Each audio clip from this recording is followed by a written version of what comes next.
Assalamualaikum warahmatullahi wabarakatuh.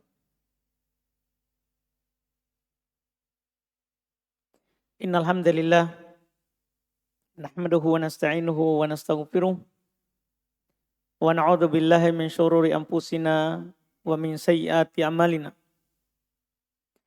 May yahdihillahu fala mudhillalah wa may yudlil fala hadiyalah. Asyhadu an la ilaha illallah wahdahu la syarikalah wa asyhadu anna Muhammadan abduhu wa rasuluh sallallahu alaihi wa ala alihi wa ashabihi wa man tabi'ahum bi ihsan ila yaumiddin amma ba'd. Alhamdulillah pada malam hari ini kita melanjutkan majelis kitab Bulughul Maram min Adillatil Ahkam karya Al-Imam Al-Hafidh Ibn Hajar rahimahullahu ta'ala. Malam hari ini kita di pertemuan ke-66 masih di pembahasan bab sifat salat Nabi sallallahu alaihi wa ala alihi wasallam. Kita akan melanjutkan di hadits 284.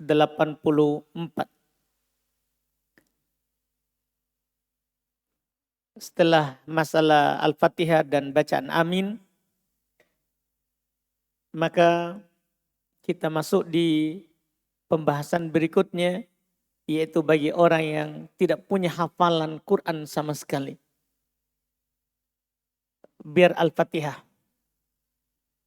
Ini biasanya bagi orang yang baru masuk Islam atau yang sudah lama masuk Islam tapi tidak tahu baca Quran dan tidak ada hafalan sama sekali. Bisa saja seperti itu keadaannya.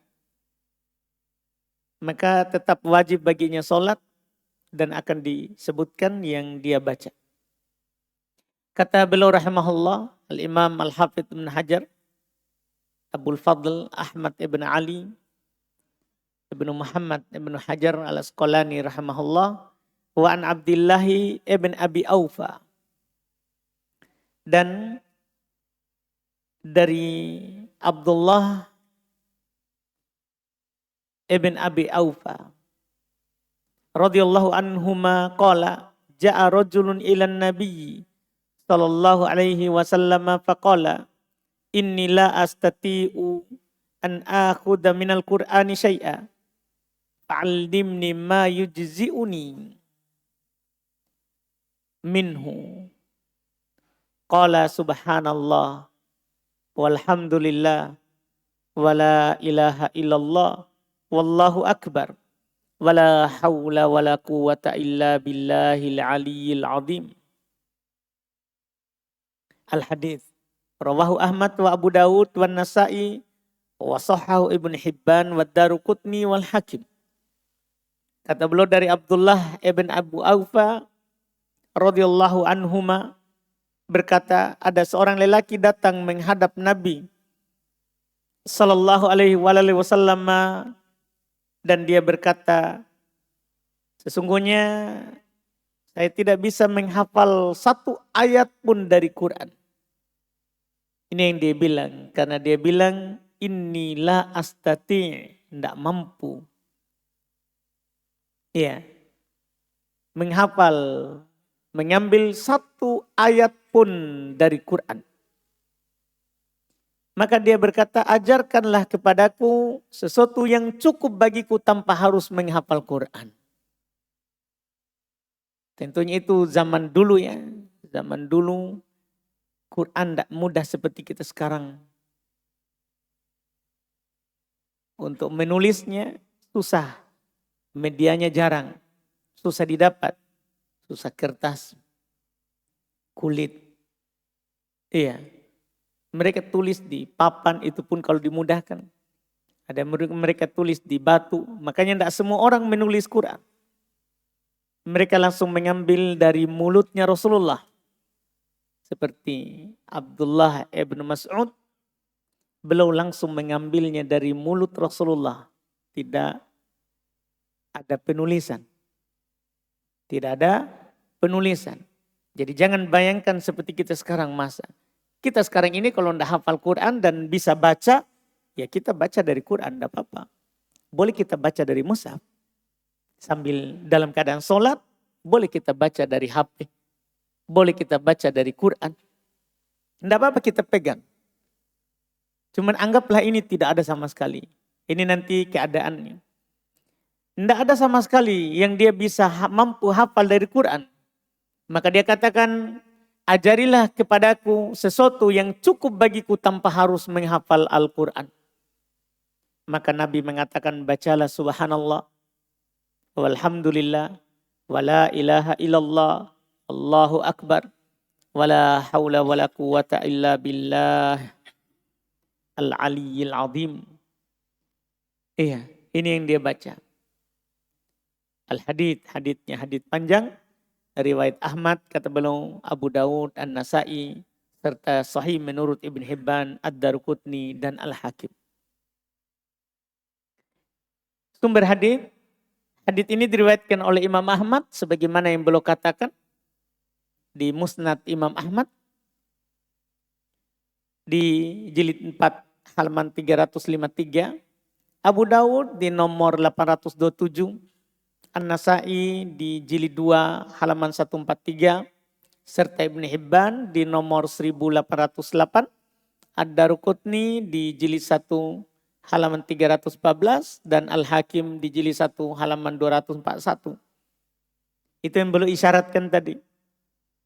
Derajat hadits hasan dengan adanya pendukung dari jalur periwayatan lain. Jadi hadits ini adalah hadits yang hasan. Adalah hadits yang hasan. Dengan jalur periwayat yang lain. Kita katakan seperti itu. Karena itu ada isyarat bahwa sebenarnya hadits ini kalau dia bersendiri dhaif.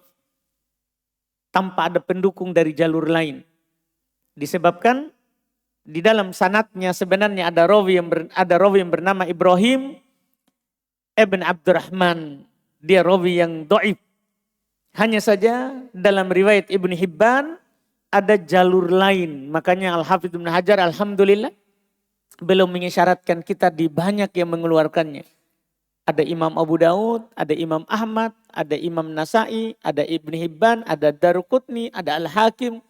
Sebenarnya dalam riwayat Imam Ahmad, Abu Dawud, An-Nasai itu satu jalur. Demikian pula itu di riwayat Imam Ibn Hibban juga satu jalur, sama jalurnya.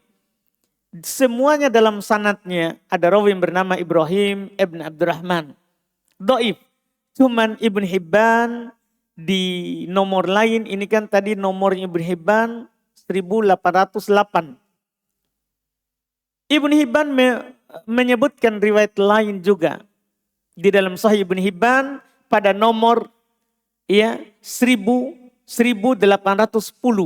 yaitu satu riwayat setelahnya, dua riwayat setelahnya dapat dari Sahih Ibn Hibban. Dia menyebutkan jalur lain dan pada jalur itu sebenarnya ada juga rawi yang dhaif, yaitu Al-Fadl Ibn Muwaffaq, dhaif juga.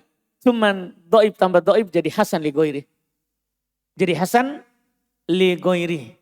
Iya, ini yang disimpulkan, yang membuat hadits ini adalah menjadi hadits yang hasan.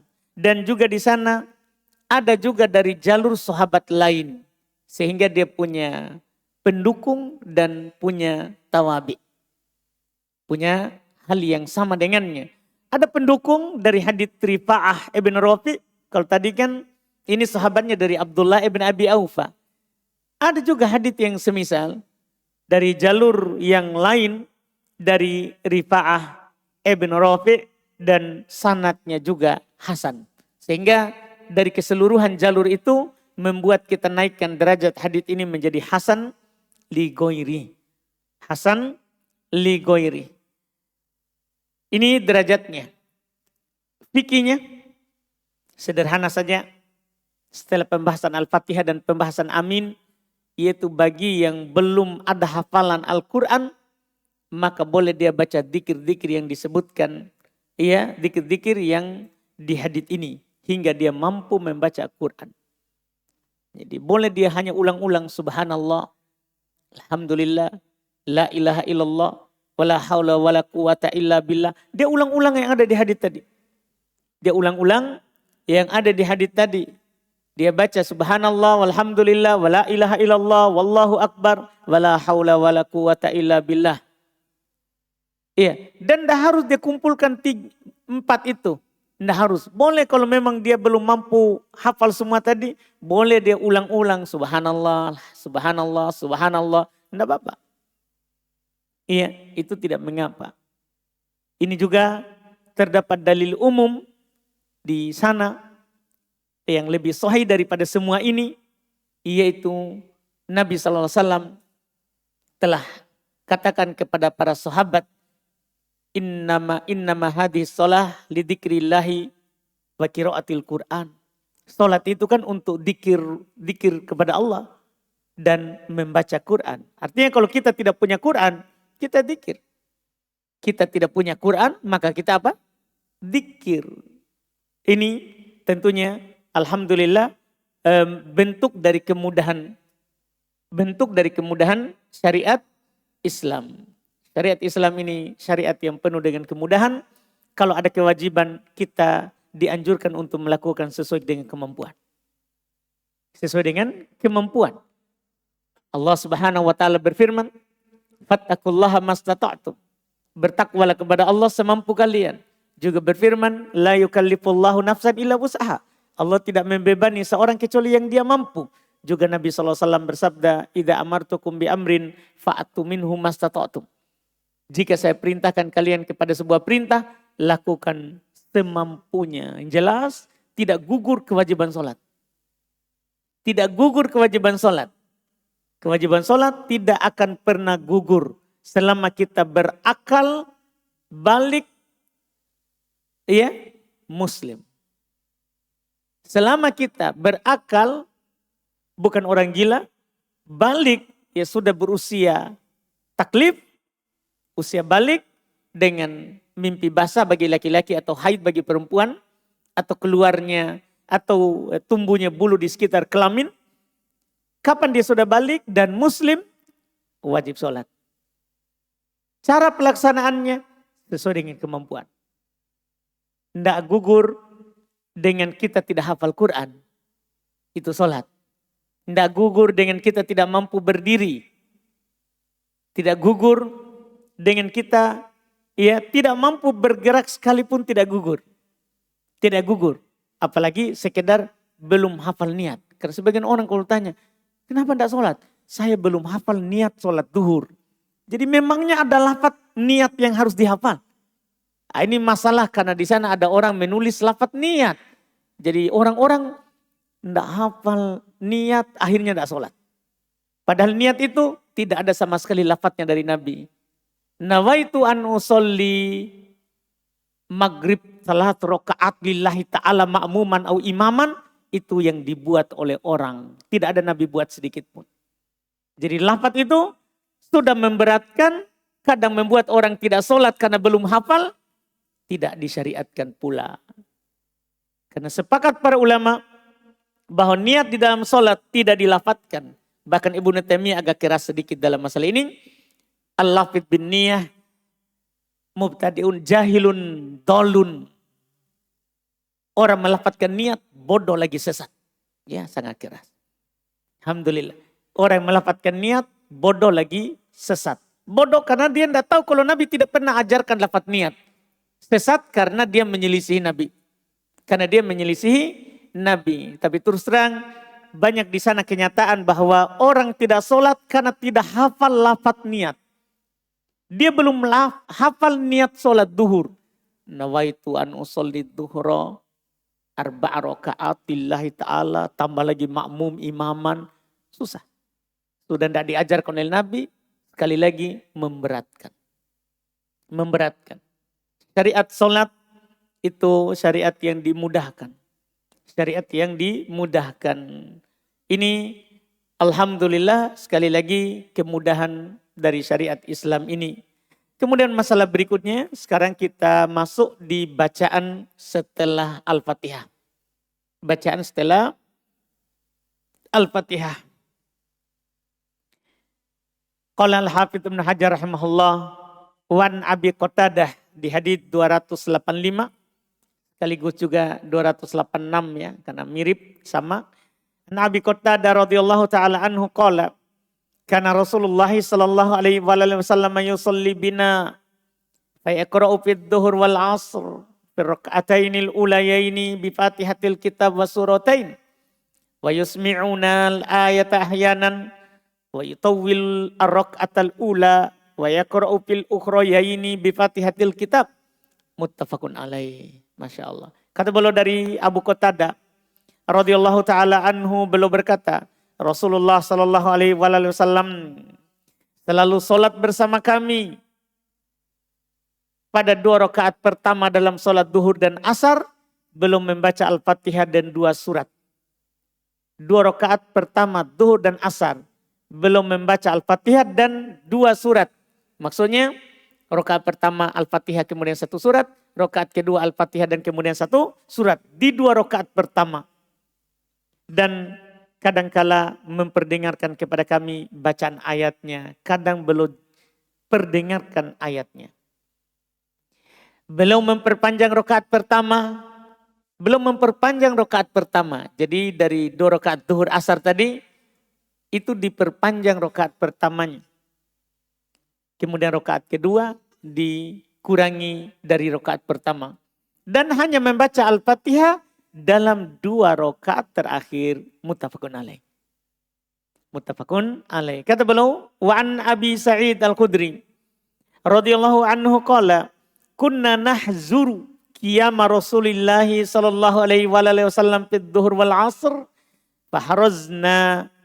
fahazarna qiyamahu fi rak'atainil ulayaini minadh dhuhri qadar alif lam mim tanzil as-sajadah wa fil ukhrayaini qadar nisfi min dzalik wa fil ulayaini minal 'ashr ala qadril ukhrayaini minadh dhuhr wa fil ukhrayaini qadar nisfi min dzalik, rawahu Muslim. Kata beliau dari Abu Sa'id Al-Khudri radhiyallahu ta'ala anhu, beliau berkata, kami pernah mengukur lama berdirinya Rasulullah sallallahu alaihi wasallam dalam salat duhur dan asar. Setelah kami ukur bahwa lama berdirinya dalam 2 rakaat pertama salat duhur sekitar lama membaca alif lam mim tanzil as-sajadah. Sekitar itu. Dan dalam 2 rakaat terakhir sekitar setengahnya. Dan dalam 2 rakaat pertama itu duhur ya. Dalam 2 rakaat pertama asar seperti 2 rakaat terakhir salat duhur. Berarti asar lebih pendek daripada duhur di sini. Iya, karena beliau ukur salat duhurnya itu panjang di 2 rakaat pertama. Kemudian di asar itu seperti di rakaat kedua dari duhur.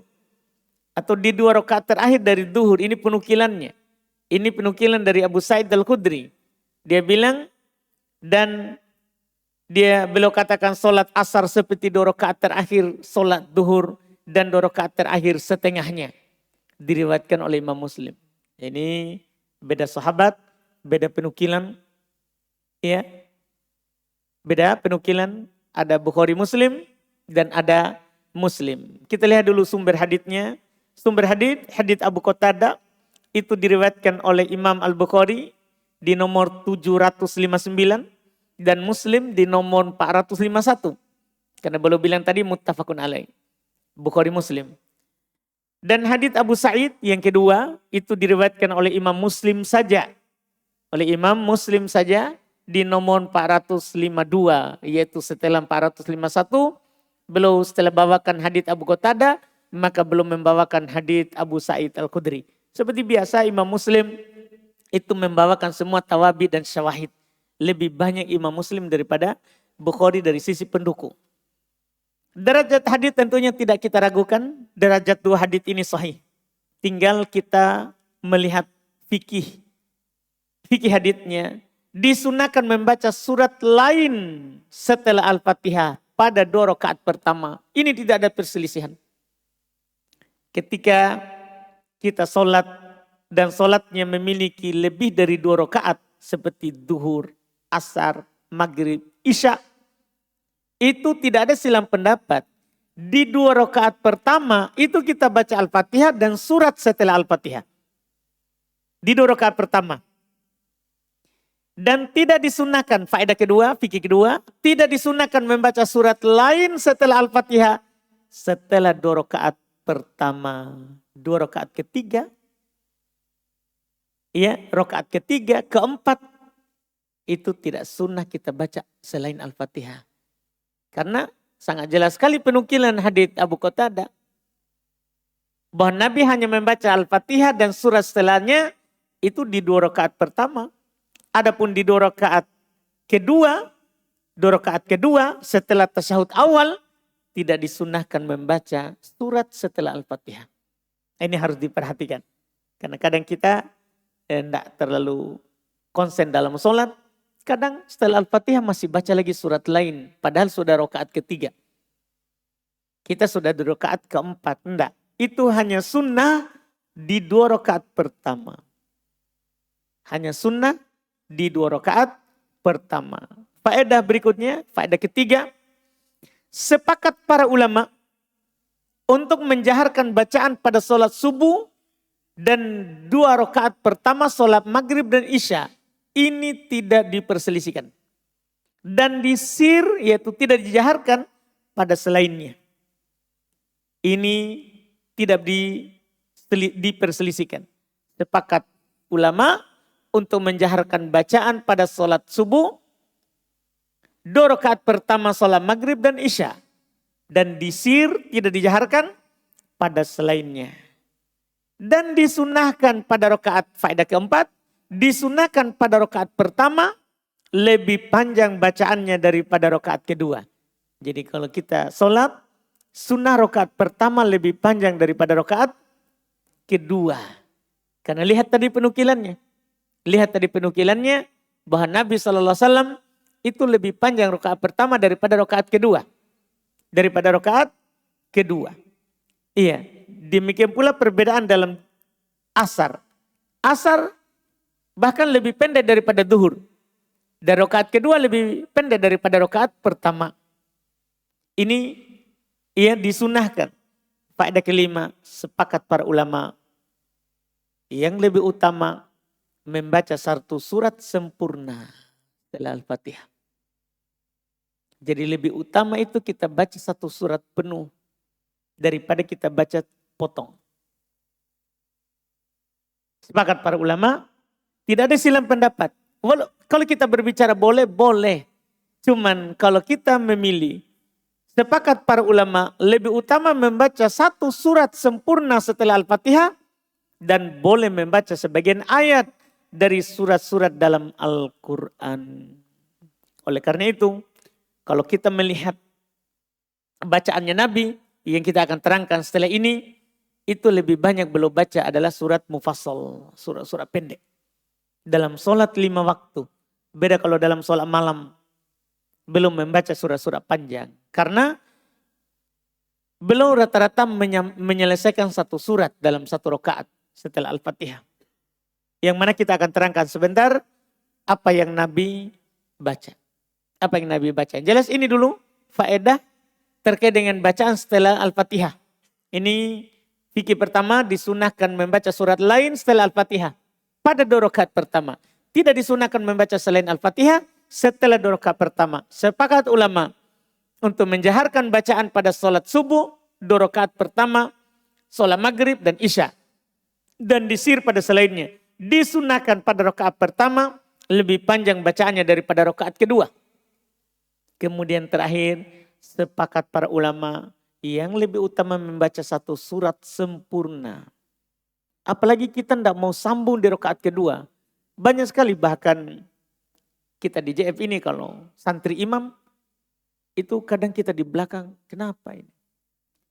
Rakaat pertama pilih surat lain. Surat panjang. Ambil sebagian. Rakaat kedua surat pendek. Maksudnya sambung saja. Kalau memang pilih surat itu di rakaat pertama, pilih sebagian ayatnya, pilih saja saat berhenti, nanti sambung saja itu ayat. Kalau memang pilih surah pendek, ya langsung saja di rakaat pertama surah pendek, rakaat kedua surah pendek. Kenapa kita mau rakaat kedua kita pilih surat pendek?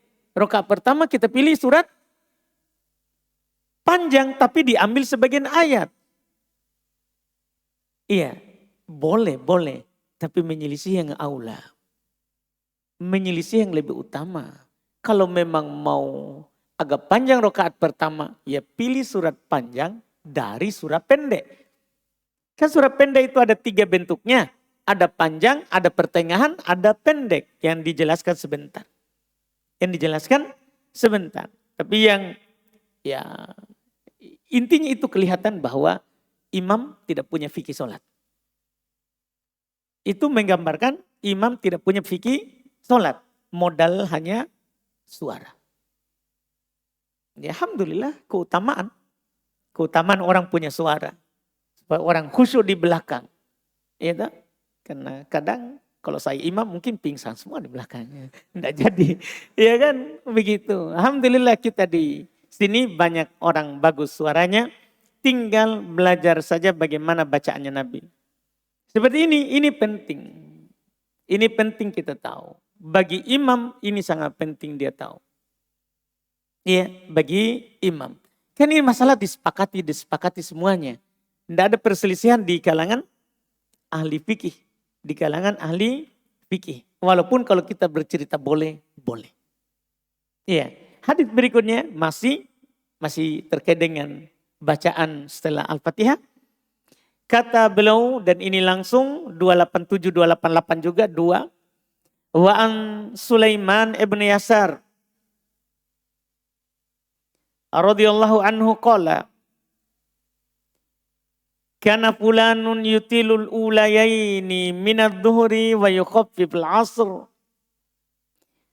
wa yaqra'u fil maghribi bi qisaril mufassal. Ini sudah ada namanya.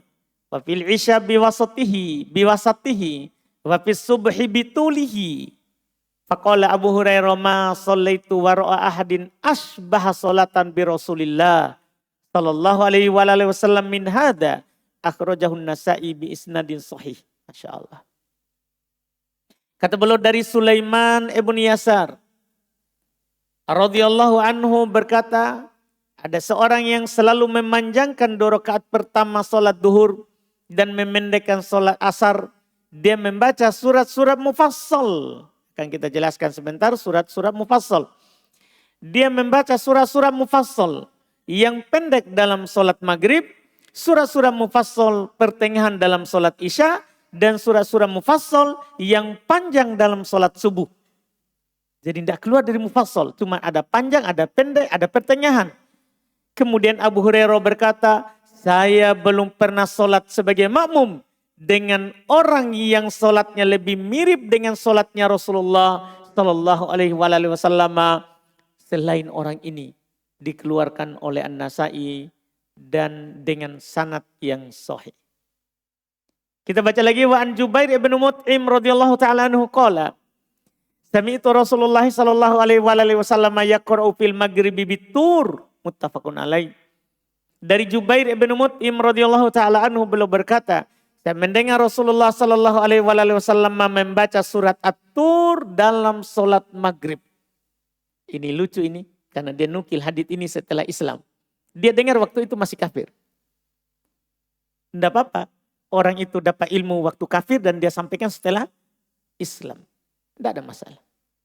Jadi sebenarnya dia dengar surat Tur ini dalam riwayat yang lengkap. Dia tidak sengaja mendengar. Surat At-Tur Nabi baca di sholat maghrib. Ketika dia mendengar surat Tur, disitulah kata beliau, awal keimanan itu menancap dalam hatiku. Ini Jubair bin Mut'im. Apalagi waktu sampai ayat, am khuliqu min ghairi syai'in am humul khaliqun, di surat Tur. Am khuliqu min ghairi syai'in, apakah mereka dicipta tanpa ada yang mencipta? Am humul khaliqun, atau mereka menciptakan dirinya sendiri? Itu pertanyaan dari Allah, pertanyaan akliyah namanya, secara akal. Ketika sampai Rasulullah ke ayat itu, dia bilang kada qalbi ayatir, hampir hatiku terbang. Hilang kesadarannya. Karena tidak mungkin kita tiba-tiba ada atau kita sendiri mengadakan diri kita. Pasti ada yang mengadakan. Itulah Allah pencipta, langsung dia masuk Islam. Ini dia dengar Rasulullah sholat maghrib membaca at-tur.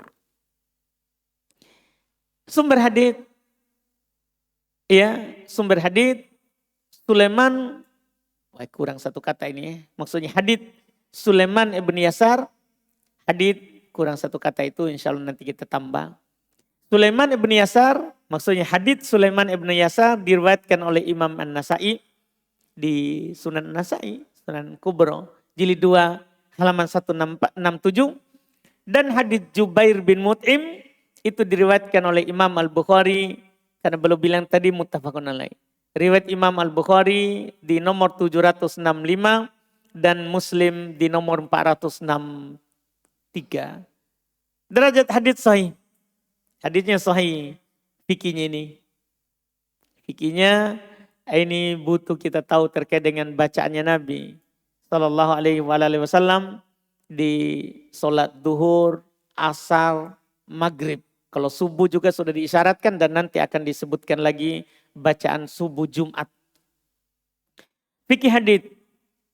Disunahkan untuk membaca surat mufassal dalam sholat 5 waktu.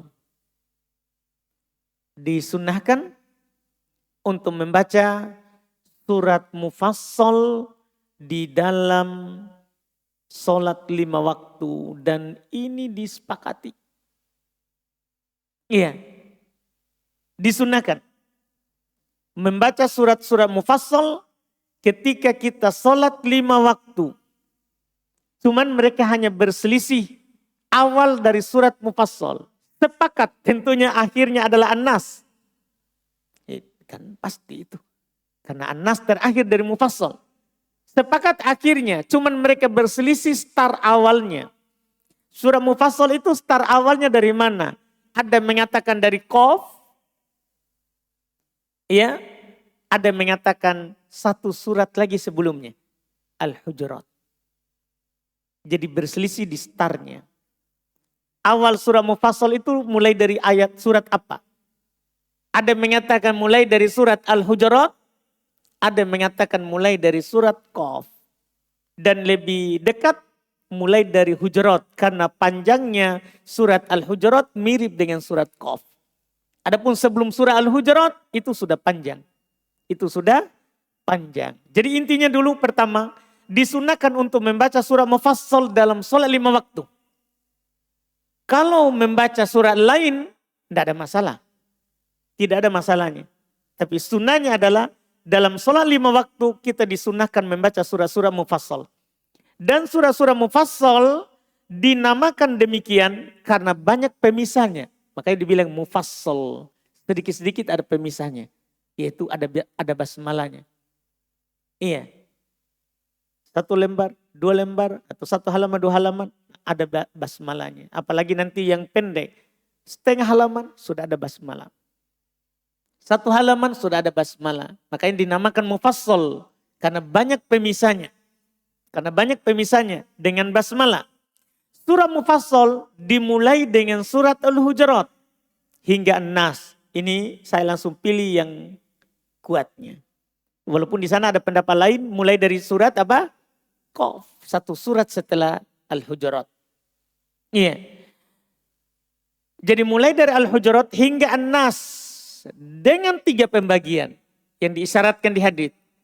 Ada pendek, ada pertengahan, ada panjang. Dengan 3 pembagian. Pertama, mufassal panjang. Ini dari Al-Hujurat hingga Al-Mursalat. Dari Al-Hujurat hingga Al-Mursalat, surat terakhir di juz 29 ya. Ya. Dari Al-Qaf, dari Al-Hujurat hingga Al-Mursalat, itu disebut mufassal panjang. Iya. Kemudian mufassal pertengahan dari An-Naba, berarti mulai dari juz 30 langsung awal. Dari An-Naba hingga Ad-Duha. Itu pertengahan. Tidak panjang, tidak pendek. An-Naba sampai Ad-Duha. Itu pertengahan. Mufassal pendek dari Al-Insyirah hingga An-Nas. Hingga An-Nas. Jadi nanti kalau kita lihat bahwa Nabi membaca mufassal panjang atau pendek, itu yang kita lihat nanti. Kita sudah tahu awal dan akhirnya. Jadi panjangnya mufassal itu Al-Hujurat hingga Al-Mursalat. Pertengahannya An-Naba hingga Ad-Duha. Pendeknya adalah dari Al-Insyirah, Alam Nashrah, Laka Sadrak hingga An-Nas. Ini 3 pembagiannya. Ini 3 pembagiannya. Dan pembagian ini tentunya saya sudah sertakan di bawah di buku mana diambil. Ini kan di sini didapat. Di Al-Majmu', Fathul Bari, Al-Insaf, Mawsu' Al-Fiqhiyah. Sudah disebutkan semuanya di bawahnya sumber pengambilan pembagian itu. Kemudian faedah kedua dan ini faedah terakhir untuk pertemuan kita malam hari ini. Disunnahkan pada sholat maghrib membaca dari surat mufassal yang pendek. Itu di riwayat pertama. Sholat maghrib mufassal pendek. Berarti kita bacaannya itu ini imam. Tidak apa-apa dia baca juga yang lain. Tapi sunnahnya di maghrib mufassal yang pendek. Mufassal yang pendek jangan kira hanya Qul ya ayyuhal kafirun rakaat pertama, Al-Ikhlas rakaat kedua. Karena sudah ada orang langganan. Iya. Tidak harus itu, ganti-ganti sedikit. Sampai nanti orang dari tempat wudhu sudah tahu. Siapa imam itu? Hai, Al-Kafirun ini. Karena sudah dihafal. Sudah dihafal. Nah, kasih beda-beda. Mulai dari Al-Insyirah. Mulai dari Al-Insyirah sampai An-Nas pilihannya. Bukan hanya 2 surat saja. Al-Kafirun dan Al-Ikhlas. Bukan. Jadi kita harus tahu tadi mufassal pendek. Itu di sholat maghrib. Sholat isya sesuai dengan yang dikatakan tadi di bacaannya di Abu Hurairah bilang. Ini paling mirip sholatnya dengan Rasulullah. Di sholat isya itu dengan surat mufassal yang pertengahan. Pertengahan dari mana? Dari An-Naba hingga Ad-Duha. Itu kebanyakan bacaannya Nabi.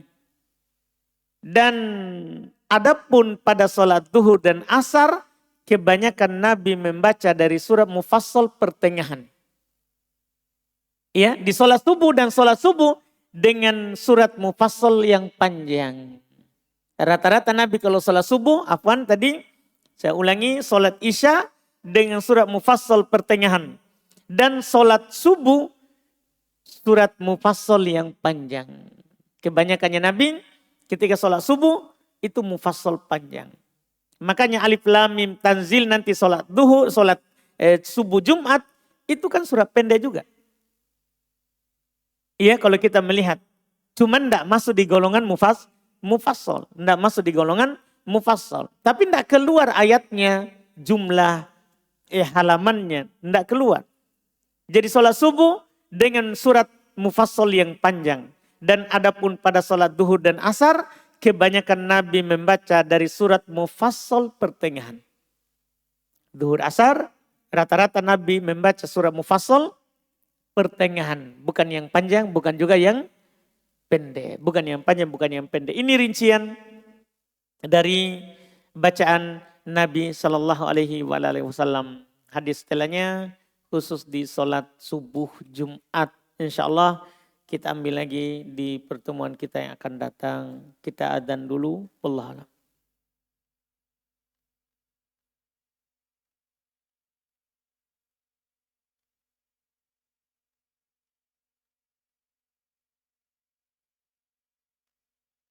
Kita lanjut sini baca pertanyaan.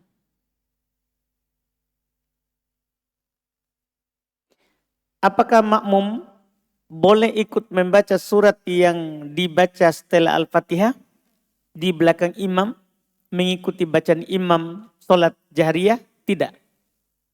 Kata Nabi, la'allakum taqra'una khalfa imamikum. Sepertinya kalian baca di belakang imam.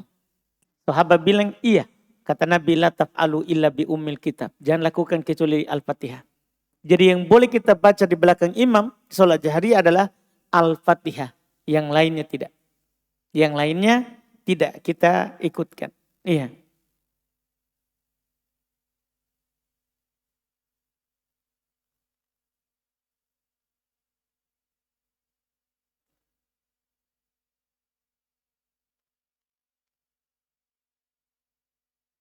Kita lihat lagi sini pertanyaan yang kedua, pertanyaan santri nih ya.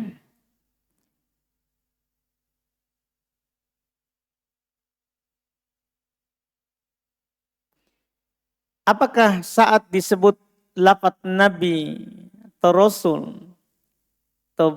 atau bahkan domir yang kembali ke Nabi, bahkan domir yang kembali ke Nabi Muhammad Sallallahu Alaihi Wasallam itu disyariatkan juga salawat? Iya disyariatkan. Disyariatkan bersolawat. Kalau kita dengar nama Nabi disebut, disyariatkan untuk kita bersolawat. Tolong nasihatnya Ustadz agar kami membiasakan solawat ketika disebut nama Nabi. Apa nasihatnya? Ya Nabi bilang, bakhil mendukir tu indah walam yusolli alaiya. Kata Nabi, bakhil, kikir, orang yang disebut namaku di sisinya tapi tidak bersolawat. Minimal kita bilang, Allahumma sholli ala Muhammad sallallahu alaihi. Iya. Kita bersolawat. Tapi itu hukumnya sunnah. Tidak diwajibkan. Cuma namanya sunnah. Diperintahkan. Diperintahkan. Walaupun kita tidak berdosa. Dianjurkan kita untuk bersolawat ketika mendengar nama Nabi disebut. Pertanyaan berikutnya. Apakah kotoran atau jilatan hewan yang tak halal untuk dimakan itu najis? Kotoran atau jilatan? Kotoran yang tidak dimakan dagingnya najis. Kecuali yang dimaafkan. Kucing dan hewan yang tidak dimakan dagingnya dan sering berkeliling di sekitar kita. Itu tidak najis. Kotoran kucing, kotoran cicak, kotoran tikus. Tidak najis walaupun haram dimakan. Adapun jilatannya untuk yang tidak halal untuk dimakannya, jilatannya tidak ada penukilan kecuali anjing. Tidak ada penukilan kecuali jilatannya anjing. Kecuali jilatannya anjing. Wallahualam.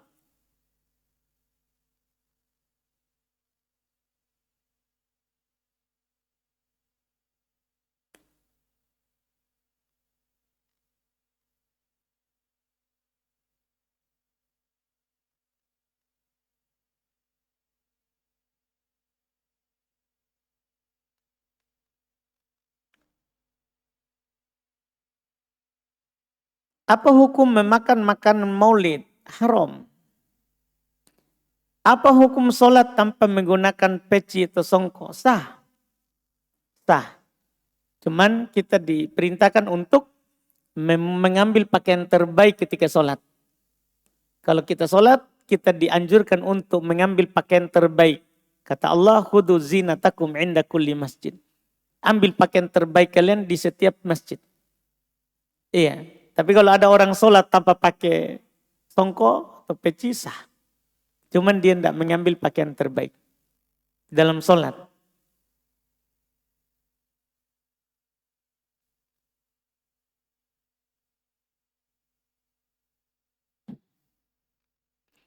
Apakah boleh bacaan setelah Al-Fatihah pada rakaat pertama sama pada rakaat kedua?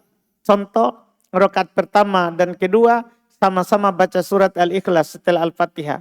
Boleh, kalau kita bertanya boleh, boleh. Tapi sunnahnya rakaat pertamanya lebih panjang daripada rakaat kedua.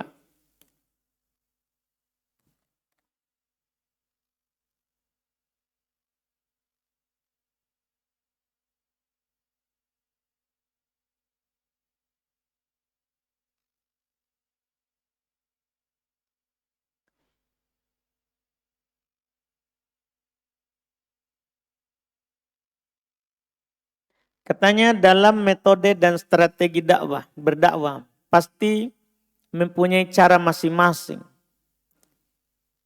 Tidak benar ya. Masa mempunyai cara masing-masing? Tidak. Dalam berdakwah kita sudah digariskan apa dulu baru apa. Oleh Nabi.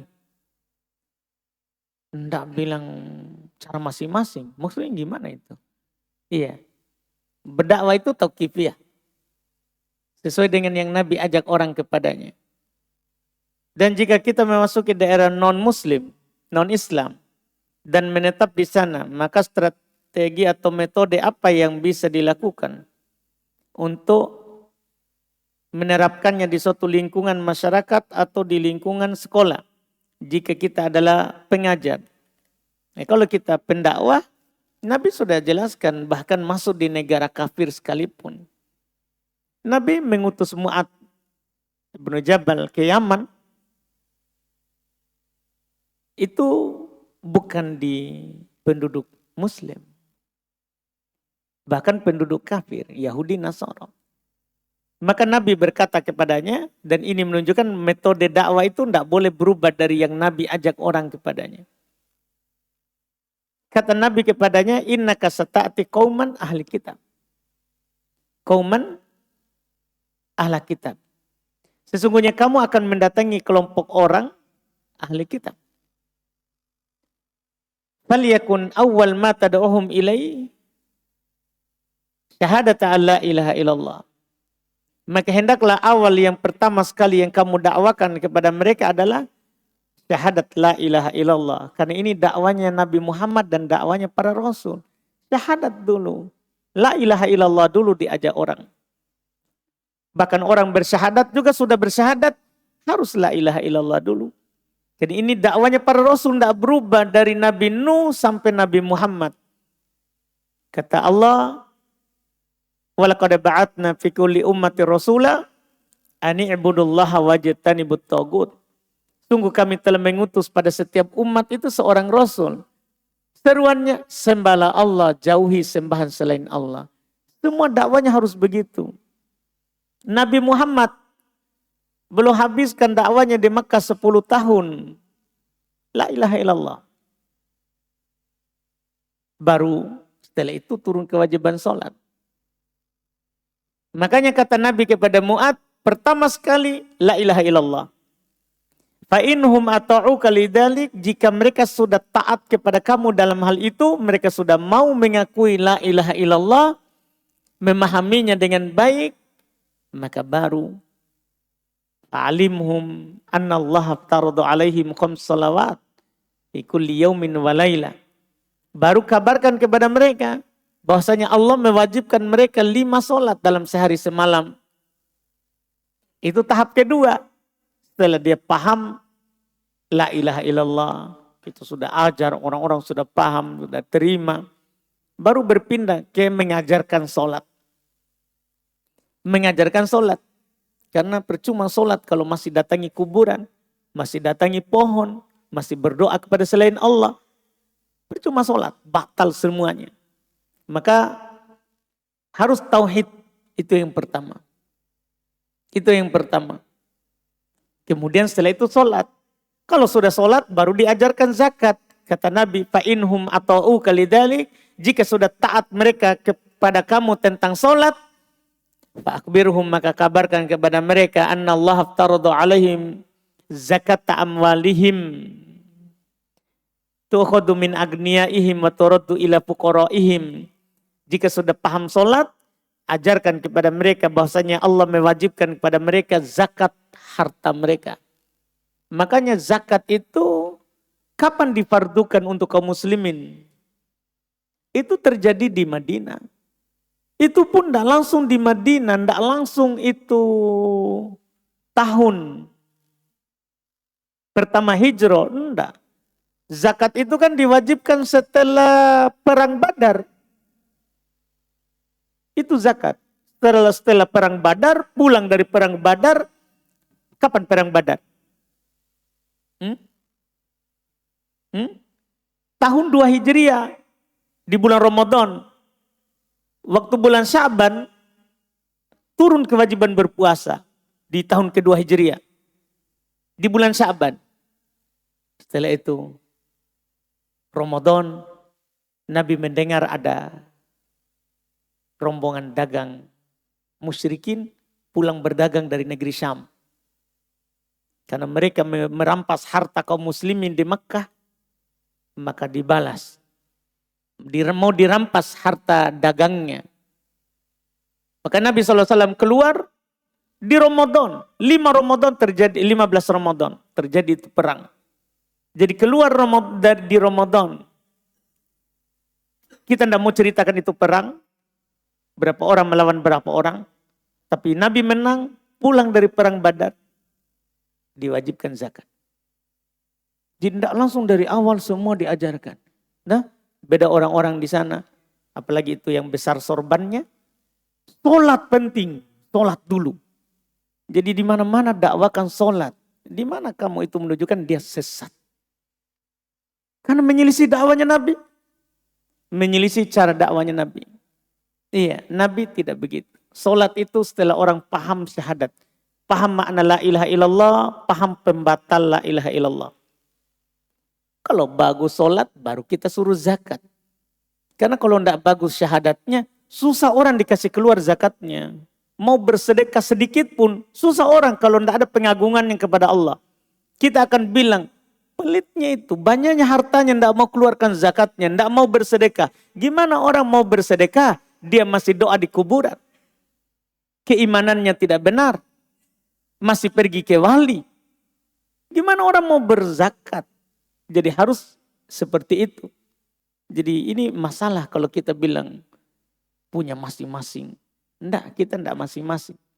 Dakwanya adalah Nabi sudah jelaskan. Dan harus di atas ilmu. Harus di atas ilmu, itu kewajibannya. Harus di atas ilmu. Karena Allah Subhanahu wa ta'ala yang perintahkan Nabi untuk berilmu dalam berdakwah. Untuk berilmu dalam berdakwah. Wallahualam.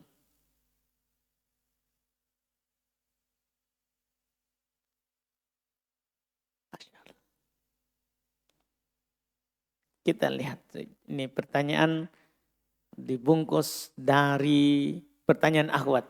Nanti kita dibombe di atas.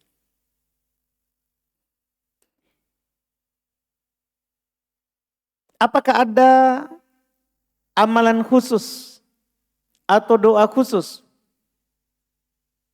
ketika menjelang lahiran Ustadz? Tidak ada. Tidak ada doa khusus ya. Tidak ada juga amalan khusus. Tidak ada doa khusus, tidak ada amalan khusus. Berdoa saja semoga dimudahkan urusannya. Seperti doa-doa yang lagi viral di sosmed saat ini. Apa itu? Apa yang lagi viral itu? Siapa yang tahu? Kita tidak ikut sosmed ini. Siapa yang tahu? Harus kita sebutkan ini masalahnya. Karena saya tidak pernah buka statusnya orang. Tidak pernah juga buka Instagram, Telegram.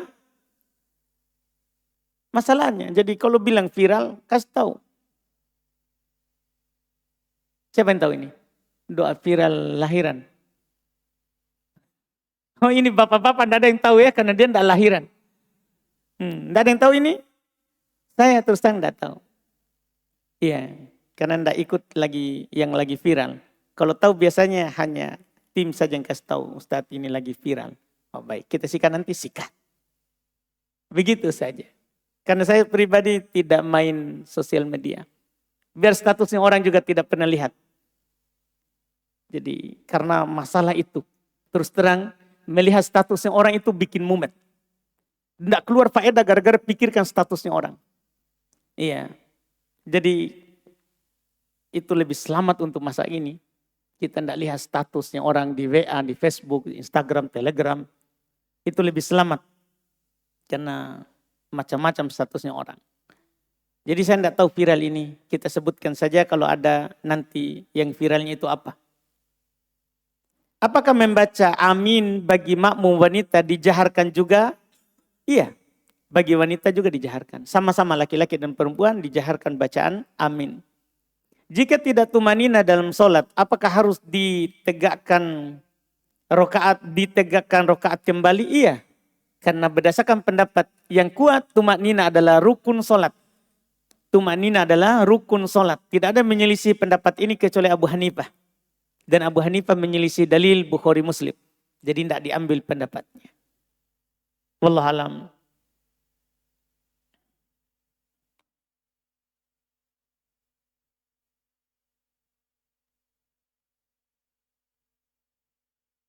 Ustadz, bagaimana tata cara sholat wajib dan sunnah bagi orang yang punya penyakit kalau berdiri lebih dari 10 detik sudah mulai kebas seluruh kaki, mulai dari panggul sampai kaki dan terasa nyeri. Apa sebaiknya duduk saja dari awal sholat sampai salam ataukah bagaimana sebaiknya Ustaz?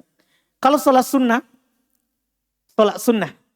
boleh berdiri bahkan walaupun tanpa udur. Boleh duduk walaupun tanpa udur. Kita lagi sehat bugar, tidak ada sakit sama sekali. Sholat sunnah boleh duduk walaupun mampu berdiri. Adapun sholat wajib, maka ini rukunnya berdiri. Kalau tidak mampu boleh duduk, kalau tidak mampu boleh berbaring. Begitu dia. Nabi pernah datang Imran ibn Husain dalam hadits riwayat Bukhari. Dia bilang, saya memiliki bawasir, penyakit ambeien. Ya, ada masalah dengan ususnya. Ya, ada masalah dengan, mohon maaf, duburnya. Maka Nabi katakan kepadanya, sholli qa'imah, sholat dulu berdiri.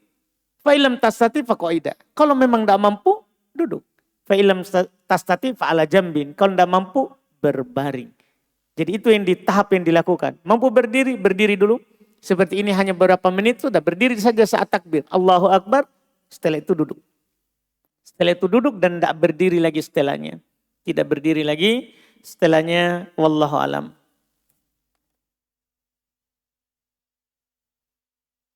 Jika dalam sholat berjamaah, kelupaan baca Al-Fatihah dikarenakan terlena mendengar bacaan imam. Masya Allah.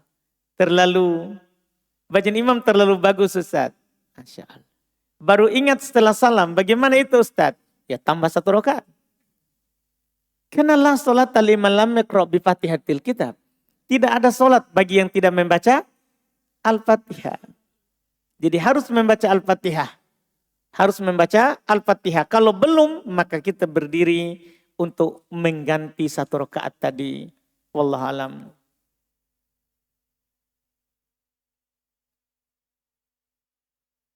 Ini mirip tadi ya. Tadi dari ikhwan, ini dari akhwat kayaknya ini. Karena di amplopnya mereka. Bagaimana hukum memakan kue dan makanan dari acara ulang tahun sementara yang merayakan ulang tahun itu adalah ibu kandung sendiri dan kita tinggal satu rumah. Kalau anak saya yang masih kecil makan, apakah sudah bisa dihitung berdosa? Semua perayaan bid'ah itu haram dimakan. Dari ibu, dari bapak, dari kakak, adik, semua adalah haram dimakan. Semua perayaan. Karena Abu Bakar pernah memakan makanan di riwayat Bukhari. Ketika dikatakan bahwa itu dari perayaan non-Islam, perayaan jahiliyah, maka beliau memuntahkannya kembali. Itu dalil menunjukkan bahwa tidak boleh memakan makanan yang dilakukan dengan perayaan selain perayaan Islam. Kalau anak-anak masih kecil, ya anak-anak dimaafkan. Tapi kalau untuk mendidiknya, apalagi dia sudah berusia 7 tahun ke atas, untuk mendidiknya kita tidak kasih makan itu. Seperti Nabi, saat Al-Hasan makan kurma, sedekah, maka Nabi SAW berusaha supaya Al-Hasan mengeluarkannya dengan mengatakan, beliau tuntunkan begitu. Itu menunjukkan bahwa makanan yang tidak boleh kita makan, tidak boleh dimakan.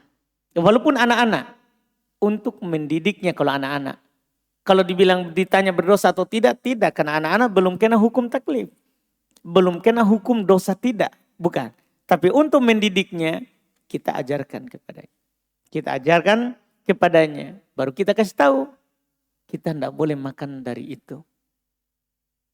Kita kasih tahu, seperti Nabi mengatakan kepada Al-Hasan, kita alul bait tidak boleh memakan sedekah.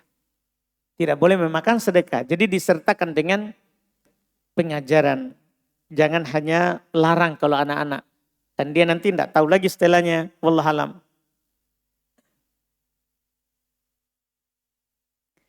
Apakah sudah boleh dijadikan mahram anak laki-laki yang umurnya sudah 13 tahun tapi belum balik?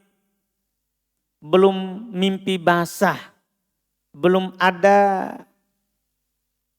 tanda-tanda balik lainnya. Kalau belum balik tidak. Belum bisa dijadikan mahram. Belum balik. Belum mimpi basah. Ya.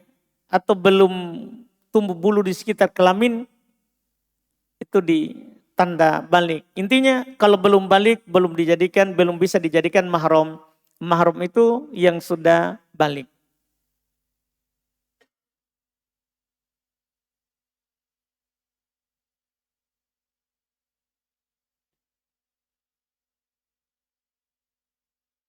Bagaimana cara menebus kesalahan saya kepada orang tua sewaktu beliau rahimahullah masih hidup? Qadarullah banyak dari kesalahan saya yang membuat saya menyesal dengan mengatakan yang begitu mendalam karena lewat karena kurang penyesalan yang begitu mendalam karena kurang bakti kepada beliau rahimahullah sewaktu masih hidup. Apakah saya durhaka kepadanya Ustadz? Ya, kalau durhaka tergantung perbuatan waktu itu. Ya, perbuatan waktu itu. Dan tentunya karena ini kita dapat hidayah dan masih dikasih kesempatan hidup, ya kita beristighfar. Wajib kita bertobat. Adapun masalah ibu orang tua, ya kita banyak mendoakannya. Kita banyak mendoakannya. Boleh kita bersedekah atas namanya, untuk membalas jasanya, bersedekah kepada teman-temannya, kirimkan ya makanan atau hadiah kepada teman-temannya orang tua. Teman-temannya orang tua mendoakannya, kalau ada puasanya kita gantikan, kalau udah ada utangnya kita bayarkan. Itu hal-hal yang bisa dilakukan. Itu hal-hal yang bisa dilakukan. Wallahu a'lam. Satu lagi insyaallah, alhamdulillah. Kalau sujud dan dahi serta telapak tangan tidak menyentuh langsung lantai, apakah boleh? Dahi dan telapak tangan tidak menyentuh lantai. Mana itu? Hah?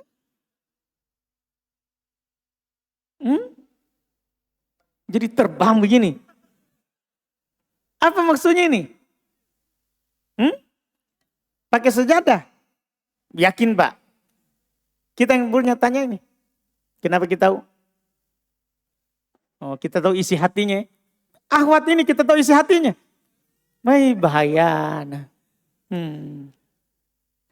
Kalau saya tidak paham ini, tapi mungkin itu tadi yang ditebak pakai sejadah ya, tidak masalah.